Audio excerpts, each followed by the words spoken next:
Et bonjour tout le monde. Aujourd'hui, une petite vidéo de présentation sur Heroes of Might and Magic 3 pour les gens qui ne connaîtraient pas ce jeu.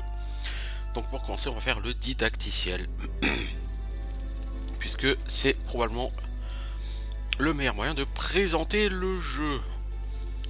Alors, Heroes 3, c'est quoi? C'est un jeu de stratégie en tour par tour, qui est donc dans le monde des Might and Magic.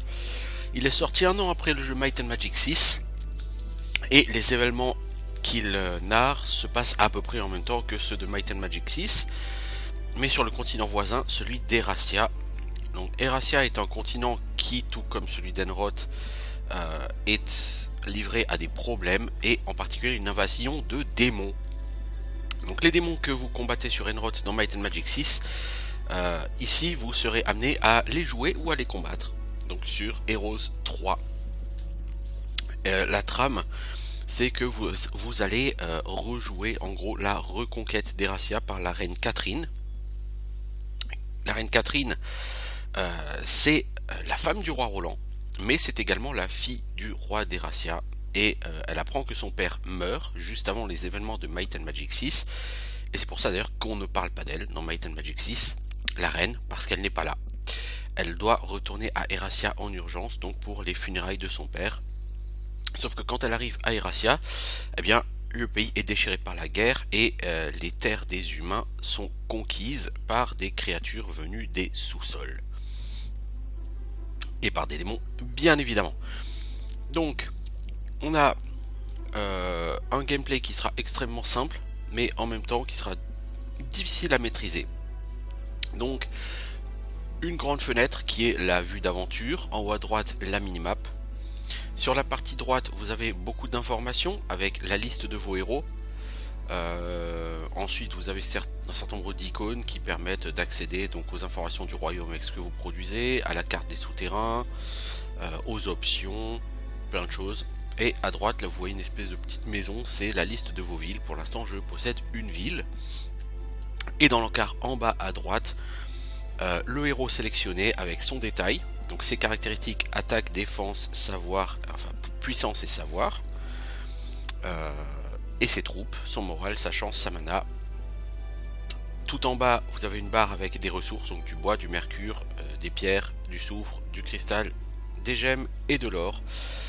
Et si vous double-cliquez sur le portrait d'un héros, vous allez accéder à sa fiche de personnage, puisque le principe de Heroes of Might and Magic, de manière générale, c'est que les héros se baladent avec des armées. Ce sont les héros qui vont faire toutes les interactions, puisque les armées, sur le 3, les armées ne peuvent pas exister sans héros. Donc pour qu'une armée se déplace, il faut qu'il y ait un héros qui soit affecté. Le héros ne prendra pas personnellement part au combat, il pourra jeter des sorts, mais ne pourra pas être blessé ou ne pourra pas physiquement attaquer dans Heroes 3. Donc les héros vont apporter des boosts à leurs armées en fonction de leurs caractéristiques. Donc attaque et défense vont augmenter les caractéristiques attaque et défense des armées, qui leur permettent d'infliger plus de dégâts ou d'en encaisser moins. Puissance et savoir sont les statistiques qui vont gérer l'efficacité de la magie. Vos héros ont une spécialité. En l'occurrence, pour notre ami Lord Hart, chevalier niveau 1, c'est faire mage, qui est bien pour un héros secondaire, mais tout à fait mauvais pour un héros principal. Donc vous avez en dessous la jauge d'expérience, les points de magie, et ensuite vous avez 8 cases avec les compétences du héros. Donc, compétences, c'est un peu comme dans Might and Magic 6, vous pouvez être novice, expert ou maître. Là-dessus, on est à peu près sur le même type de fonctionnement. À chaque fois que vous gagnez un niveau, le jeu vous propose une nouvelle compétence ou améliorer une compétence que vous possédez déjà. À droite, c'est la liste des artefacts que possède votre héros. Par exemple, le mien a les gants équestres qui augmentent sa mobilité sur Terre, et les bottes de 7 lieues qui augmentent également sa mobilité sur Terre. Enfin, tout en bas, les troupes qui accompagnent mon héros. Donc j'ai 18 lanciers qui sont des troupes de niveau 1 et 6 arbalétriers qui sont des troupes de niveau 2. L'idée, c'est que vous possédez des héros avec des armées, vous possédez également des villes. Les villes sont les endroits où vous allez générer des revenus pour acheter des troupes, et vous allez également y créer des générateurs de troupes qui vous permettront de recruter des armées, parce que les armées ne sortent pas de nulle part. Donc, tout ça devrait nous être expliqué dans le tutoriel. Donc là on peut rentrer en ville. Pour se déplacer c'est simple, un double clic quelque part. Donc le but du jeu ici c'est déjà de rentrer en ville, voilà. Vous avez une guilde des mages sur la droite. Vous cliquez sur la guilde des mages pour acheter un livre de sorts. Sans ça votre héros ne pourra pas jeter de sorts. Donc dans la guilde des mages les sorts sont déterminés aléatoirement. Vous avez 5 niveaux de sorts. Donc en bas les sorts niveau 1, à gauche les sorts niveau 2, à droite les sorts niveau 3. Ensuite dans la deuxième colonne à gauche vous aurez les sorts niveau 4. Et en bas vous aurez les sorts niveau 5. Bon, le château, qui est la ville en question, cette ville là ne peut pas avoir de guilde de mage de niveau 5 de toute façon, puisqu'il y a des restrictions selon les villes. Alors au niveau des constructions, pour faire des générateurs de créatures, les générateurs de créatures sont toujours sur les 2 lignes en bas. Vous voyez qu'ils sont rouges, donc on ne peut pas les construire, et si vous faites un clic droit dessus, on vous explique pourquoi. Donc par exemple pour faire une archerie améliorée, il faut un fort. Pour faire une tour des griffons, il faut un fort. De manière générale, pour faire n'importe quel générateur de créatures, il faut un fort. Le fort n'étant pas construit, on va le construire. Le fort coûte extrêmement cher en ressources et en or. Et quand vous cliquez sur le fort, vous avez une vue plus rapide pour recruter. Donc on va recruter tout ce qu'on a à recruter. Tout ça, ça coûte des sous, mais le tutoriel est en mode facile. Donc on est tellement riche qu'on peut faire n'importe quoi. On aura toujours de l'argent. Voilà, alors au départ j'ai une ville qui est de type château. Il y a 8 factions, 9 factions sur le jeu avec l'extension Armageddon's Blade. Il y a 3 villes dites du bien. Donc le château qui est la ville des humains, typés chevaliers médiévaux, etc. Vous avez le rempart qui est la ville un peu heroic fantasy avec des elfes, des nains, des centaures, des licornes, des dragons verts. Vous avez la tour qui est la ville des magiciens, donc on va y trouver des magiciens et des créatures magiques avec les lutins, des golems, des gargouilles, des djinns, des génies. On va y retrouver des titans également. Ensuite vous avez les 3 villes dites neutres, donc vous avez la forteresse qui est la ville des marécages, le bastion qui est la ville des déserts, et enfin des plaines arides, et qui abrite les peaux vertes, gobelins, orques, ogres et compagnie, même des cyclopes. Vous avez le Conflux qui est une ville fournie avec l'extension, qui est la ville des élémentaires. Et enfin les villes du mal, vous avez l'Inferno, l'Hadès en français, qui est la ville des démons. Le donjon qui est la ville des créatures mythologiques, avec tout ce qui va être yeux maléfiques, méduses, minotaures, manticores, harpies, etc. Les dragons noirs aussi. Et la nécropole, donc la ville des morts vivants. Donc là nous avons un château, c'est une des villes du bien, et nous avons 2 types de héros associés à cette ville. Donc les héros typés force et les héros typés magie. Les héros typés force sont les chevaliers. Les héros typés magie pour cette ville seront les clercs, mais là nous avons Lord Hart qui est chevalier. Donc l'idée, pour faire des constructions, vous avez vu que quand on a construit le fort, ça nous a coûté 20 bois, 20 pierres, 5000 pièces d'or. Donc où est-ce qu'on obtient du bois, de la pierre? Et bien il faut ramasser ces ressources sur le sol ou prendre le contrôle de mines qui en produisent. Or là à droite de la ville il y a une scierie, c'est une mine de bois, donc elle produit 2 unités de bois par jour. Et en dessous vous avez une mine de pierre qui elle produit 2 unités de pierre par jour. Alors après on peut se balader dans le monde. Et lorsque votre héros n'a plus de déplacement, c'est-à-dire que lorsque sa ligne de déplacement est marron, vous terminez votre tour, ou vous jouez un autre héros si vous avez un autre héros. Alors, cet endroit donne des frissons, c'est normal, c'est une terre maudite. Si vous livrez bataille dans un tel lieu, votre adversaire et vous perdrez tous vos bonus de chance ou de morale. Nous ne voulons pas de cela, n'est-ce pas? Suivons donc la route vers l'est jusqu'aux chutes d'eau. D'accord. Voici les chutes d'eau. Donc les chutes d'eau sont un endroit, lorsque vous y buvez, ça vous donne un bonus de morale. Le moral vous permet éventuellement d'avoir une chance de rejouer lorsque c'est votre tour. Donc sur le monde vous trouvez des bâtiments divers et variés. Ici nous avons un bâtiment qui est une tour des griffons. C'est un générateur de créatures, donc nous pouvons le réclamer et y recruter des créatures toutes les semaines. Ici rien d'autre à voir. De manière générale, si vous voulez des informations sur un bâtiment, vous faites un clic droit dessus. Donc on a guère le choix, on est obligé d'avancer jusqu'à ce portail souterrain qui va nous emmener, comme son nom l'indique, sous terre. On va faire une construction, puisqu'on peut faire une construction par ville et par tour. Donc cette fois-ci, on va construire un nouveau bâtiment, la tour des Griffons. Notez que dans une ville, en général, les bâtiments peuvent quasiment tous être améliorés. C'est-à-dire que par exemple, là, j'ai une tour des gardes qui permet de recruter des lanciers. Je peux l'améliorer en salle des gardes améliorée, ce qui me permettra de recruter des halbardiers et d'améliorer mes lanciers en halbardiers qui sont des créatures un petit peu plus fortes. Vous trouverez aussi parfois par terre des objets magiques, comme ce fléau. Toutefois, celui-ci est gardé par plusieurs gnolls. Souhaitons-nous les combattre? C'est le tutoriel, ça devrait pas être trop compliqué. Donc le combat se passe sous la forme d'une grille que vous n'êtes pas obligé d'afficher. Par défaut, il me semble que la grille n'est pas affichée. Là, par défaut, donc vous avez cet affichage là. Personnellement, je préfère afficher la grille, c'est beaucoup plus simple. Donc vos troupes, toutes les troupes vont jouer une fois par round, et pour savoir dans quel ordre elles jouent, eh bien vous regardez qui a le plus de vitesse. Les griffons ont 6 de vitesse, les spadassins 5, les arbalétriers 4, les lanciers 4, les gnolls 4, les gnolls améliorés, les gnolls maraudeurs 5 et les gnolls 4. Donc celui qui a le plus de vitesse c'est mon griffon, c'est donc bien lui qui joue en premier. Ensuite on a les gnolls maraudeurs qui ont 5, les spadassins qui ont 5. Donc ce sera l'un ou l'autre qui jouera en premier, en l'occurrence les gnolls avant les spadassins. Et vous pouvez soit bouger, soit donc attaquer, soit défendre en cliquant sur l'icône en forme de bouclier en bas à droite, soit attendre en cliquant sur l'icône en forme de sablier. Si vous attendez, l'unité pourra rejouer mais à la toute fin du tour. Et enfin vous pouvez lancer un sort. Donc là par exemple j'ai flèche magique, hâte, éclair de glace, etc. Mais je ne vais pas jeter de sort sur ce combat. Mon héros a peu de mana, donc je vais déplacer mes lanciers ici devant les arbalétriers. Les arbalétriers vont tirer et tuer ce gnoll tout seul.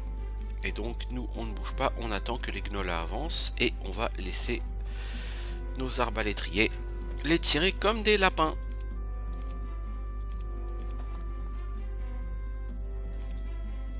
Voilà. Et on récupère le fléau des gnolls. Donc c'est un artefact. On n'en a pas encore équipé à cet endroit là. Et quand on clique droit dessus, il nous explique ce qu'il fait. Donc il augmente l'attaque de 4. Donc notre personnage est passé de 2 à 6 en attaque, ce qui est un boost énorme. Vous pouvez avoir des pancartes avec des messages. Vous avez ici des mines. Donc vous faites un clic droit dessus. Ça vous dira ce qui se passe. Donc gisement de gemmes. Mine de gemmes, hein, vous avez pris le contrôle d'un gisement de gemmes, il produit une unité de gemmes par jour, une mine de soufre, une mine de cristal, ici une mine de mercure, voilà. Donc on a pris le contrôle des mines, on continue notre chemin. Alors si je veux construire la caserne améliorée, il me faut la forge. Si je veux faire le monastère, il me faut la forge, donc de toute façon la forge sera nécessaire pour faire des créatures de plus haut niveau. Donc je n'ai pas le choix. Pour l'instant, mon héros avance, donc il n'y a rien avec quoi interagir ici. C'est le tutoriel, hein, c'est vraiment pour avoir les bases. Alors, nous avons une manufacture d'armes, c'est un lieu qui permet d'acheter des engins de guerre, c'est-à-dire des catapultes, des balistes ou des tentes de premiers soins. Maintenant que j'ai fait la forge, je peux faire soit la cité, qui permet à ma ville de rapporter 2000 pièces d'or par jour au lieu des 1000 pièces d'or actuelles. Je peux augmenter la production de mes créatures en construisant la citadelle. Je peux faire le monastère qui me permettra d'avoir accès à un nouveau type de créatures, les moines, et c'est ce que je vais faire pour l'instant. Donc les créatures sont produites hebdomadairement, de façon hebdomadaire, peut-être sera un peu plus français. Au jour 1, à chaque semaine, vous pourrez recruter des créatures. Tout simplement. Alors, manufacture d'armes, souhaitez-vous acheter des machines de guerre? Je vais acheter une baliste. J'ai beaucoup d'or, ça coûte 2500 pièces d'or, mais je vais l'acheter. Ensuite, vous avez également des lieux tels que cette roue de puissance qui permettent d'augmenter les caractéristiques du héros. Et ici, vous avez une ville, c'est un Hadès.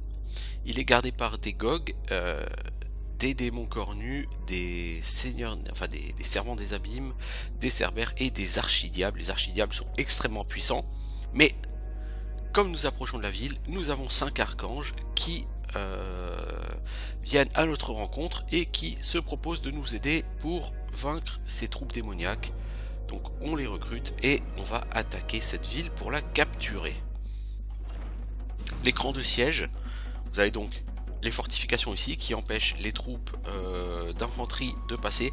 Les troupes de type volant peuvent passer par-dessus sans problème. Et les archers, s'ils tirent par-dessus les murs, auront une pénalité de dégâts. D'où l'intérêt avec la catapulte de détruire les murs avant de passer à l'attaque. Pour l'instant, qu'est-ce que je vais faire? Lenteur sur les archidiables, on va voir si ça fait beaucoup de choses, je ne pense pas.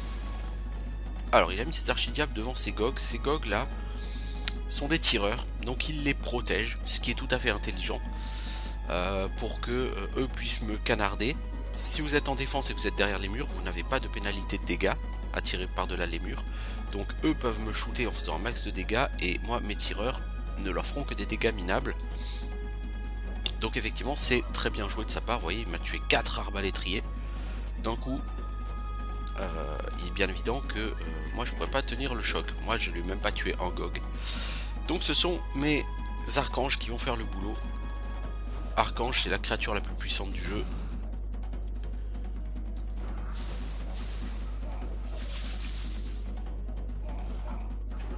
Par contre là mes archanges ils vont prendre cher. Est-ce que j'ai pas un sort de soin? Si, mais c'est trop cher en mana, j'ai plus de mana.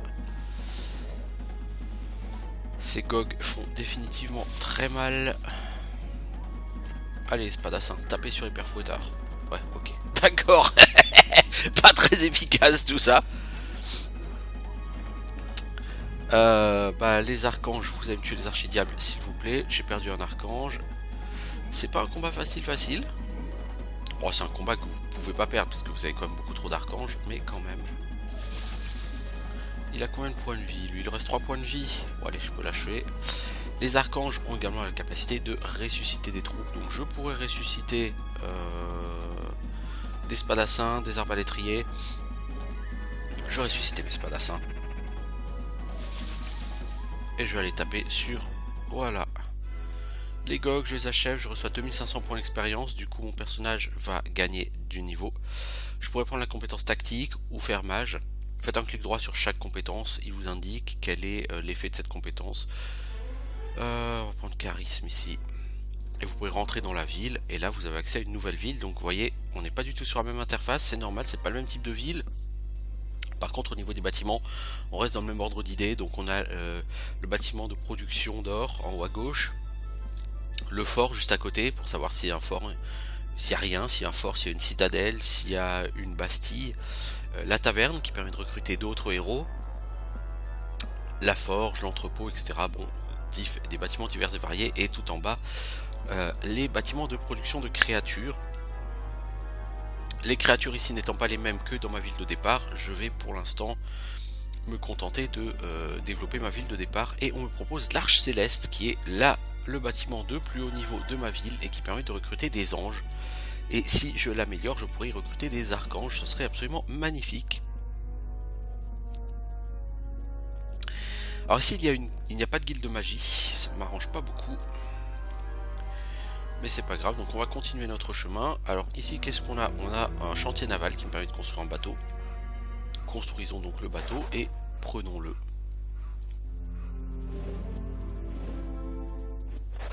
On accoste sur la petite île en face. Ici on va continuer de construire, on va faire une cité pour améliorer nos revenus. J'ai dépensé beaucoup d'or pour faire des anges.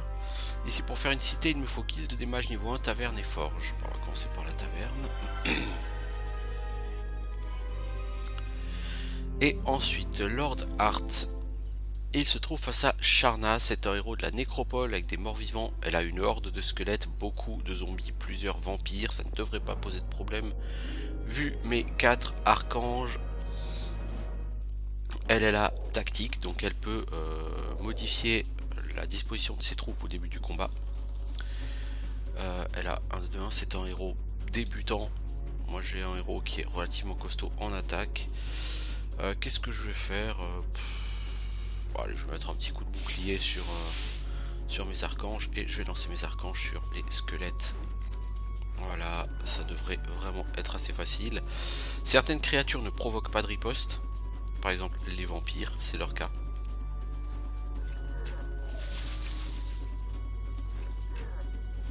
Les trépassés sont tellement lents qu'ils n'arriveront même pas à atteindre mes archanges. Voilà, tuer vampires. Logiquement les archanges vont faire le boulot tout seuls, hein. Ils n'ont pas besoin d'aide. Voilà. On me propose magie de la terre. Magie de la terre, c'est peut-être le meilleur skill du jeu. Ça améliore l'efficacité des sorts de la terre. Et en cliquant sur l'obélisque, j'ai des informations sur la localisation du Graal, un objet puissant. Donc vous voyez cette carte. Le Graal est sur une côte entre deux souches. Or, j'ai déjà vu ça ici. Et si vous regardez, c'est exactement cet endroit. Donc, il faut que j'aille creuser ici pour avoir le Graal. Donc, ce que je vais faire, c'est que comme j'ai construit une taverne dans cette ville, je vais recruter un héros, mettons Rion Leclerc. Et Rion va aller creuser à la recherche du Graal. Je vais en profiter pour construire dans ma ville. Qu'est-ce que je vais faire? La citadelle pour augmenter la production des troupes de 50%. Quant à toi, Lord Hart, bah, tu vas revenir en arrière. Tu n'as plus rien à faire ici. Voilà, Rion va creuser. Donc vous cliquez sur petit drapeau, creuser. Voilà, vous avez découvert le Graal. Amenez-le dans une de vos villes et bâtissez un monument en son honneur. Voilà. Et là, vous revenez en arrière. Normalement, je pense qu'une fois le Graal construit, la partie va se terminer. On va faire une guilde des mages ici, même si ça sert à rien. Et dans le château, on va faire quoi? On va faire la Bastille, parce que si on veut faire la capitale, on est obligé de faire la Bastille. Voilà. Même si on va pas viser la capitale sur cette partie. Maintenant que Rion a le Graal, on le ramène en ville. Et là, je clique sur l'hôtel de ville. Il nous demande si je souhaite construire le Graal. Oui, je souhaite construire le Graal. Donc voilà, du coup j'ai gagné la partie. Quand vous construisez un Graal, vos revenus en or augmentent de 5000 par jour dans cette ville, c'est énorme. Et la production de créatures augmente encore de 50%. Voilà, vous pouvez profiter de votre victoire, tout ça. Ok, bah j'ai gagné. Voilà. Donc ce sont les mécanismes de base du jeu Heroes of Might and Magic 3. On fera peut-être quelques parties dessus, histoire de le montrer. Personnellement, c'est un jeu que je trouve extrêmement prenant. Il est très très bon. Hop. Et voilà, je renseigne mon score. Donc de toute façon, notez, il n'y a que moi qui ai les meilleurs scores. C'est logique. Je joue en